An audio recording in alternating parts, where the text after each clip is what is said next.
Assalamualaikum warahmatullahi wabarakatuh.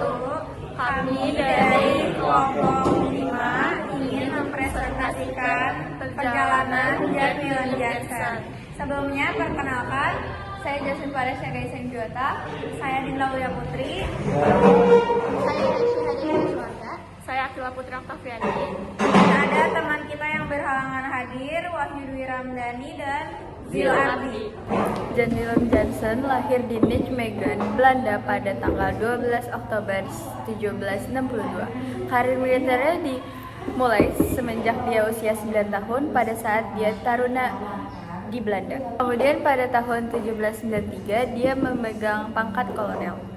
Pada 1 Februari 1793, Prancis mengumumkan maklumat perang terhadap Belanda setelah menguasai Belgia.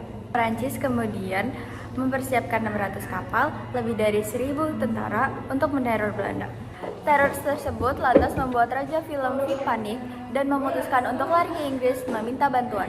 Sehari sebelum Belanda jatuh, pada 19 Januari 1795, dideklarasikanlah Republik Batavia atau Republik Batav. Berdirinya Republik Batav sendiri digawangi oleh kaum patriot, yaitu para pelarian politik Belanda yang menentang kekuasaan dinasti Oranje, serta golongan oposisi Raja Willem. Kemudian pada 16 Mei 1795 ditandatangani Perjanjian Den Haag yang berisi kesepakatan bahwa Republik Batav harus diakui dan dilindungi, sementara Belanda wajib menyokong Prancis untuk menghadapi lawan-lawan di Eropa. Setelah Republik Batav berdiri, Johnson menjabat sebagai administrator di Angkatan Darat Batavia yang baru.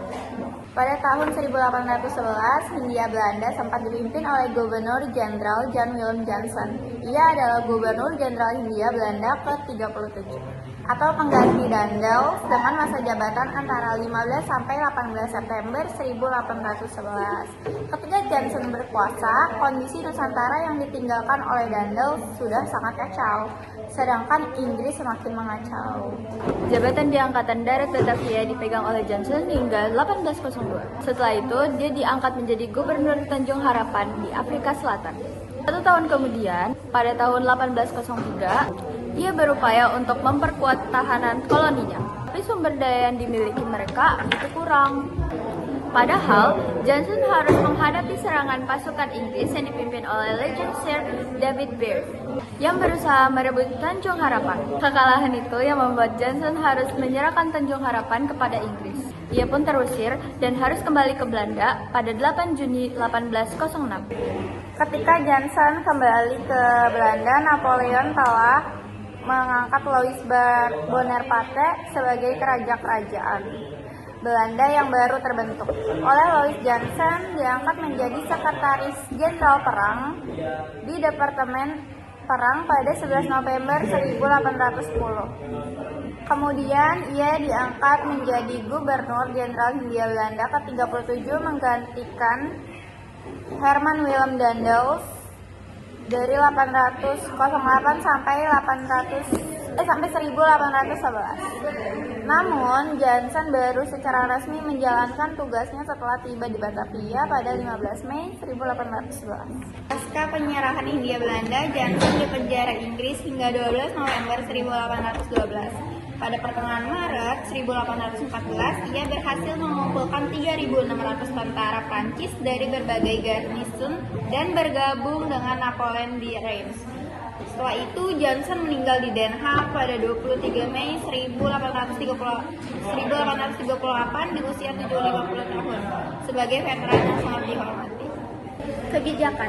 Jan Willem Johnson memiliki beberapa kebijakan di bidang politik, yaitu yang pertama, mempertahankan kekuasaan Belanda. Johnson berusaha mempertahankan kekuasaan Belanda dari ancaman Inggris setelah Napoleon menguasai Belanda. Namun, ia menghadapi banyak kesulitan. Pertama, karena sumber daya yang terbatas. Dan yang kedua, ada perlawanan terhadap Inggris. Johnson mengorganisir perlawanan terhadap Inggris dalam pertempuran Western Cornwallis, namun pasukannya kalah. Kebijakan tersebut bisa muncul karena adanya beberapa faktor yang melatar belakangnya, yaitu yang pertama, adanya ancaman dari Inggris, lanjutan kebijakan Dendels menghadapi keterbatasan sumber daya, dan yang terakhir adanya pengaruh dari perang Napoleon di Eropa.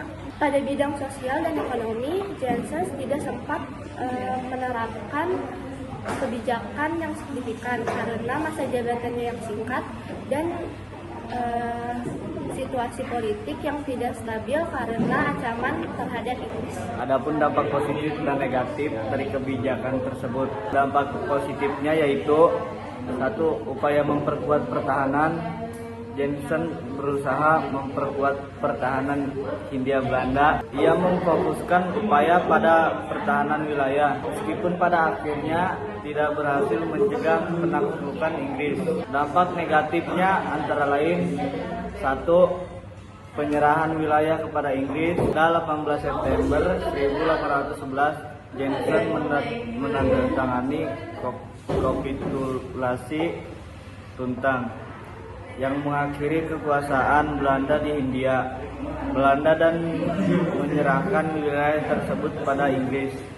Peristiwa ini menandai berakhirnya kekuasaan Belanda di Indonesia. 2. Kondisi ekonomi yang buruk selama masa pemerintahannya. Kondisi ekonomi Hindia Belanda semakin memburuk. Kekacauan yang ditinggalkan oleh pendahulunya dan plus ditambah dengan ancaman dari Inggris menyebabkan ketidakstabilan ekonomi yang berdampak negatif pada kehidupan masyarakat. Peristiwa sebelum pada tanggal 26 Agustus 1811, Jansen berusaha menghidupkan ke Semarang, kemudian ke Salatiga. Pengalaman pahit Jansen saat terusir dari Tanjung Harapan untuk kedua kalinya ia harus menyerah kepada Inggris. Kronologi dipecatnya Jansen dipenjara di Inggris hingga 12 November 1812. Pada pertengahan Maret 1814, ia berhasil mengumpulkan 3.600 tentara Prancis dari berbagai garnison dan berbagai dengan Napoleon di Reims. Sekian dari kelompok kami. Sebelumnya mohon maaf apabila ada kesalahan kata dalam presentasi kami. Wassalamualaikum warahmatullahi wabarakatuh. Terima kasih Bu Eca.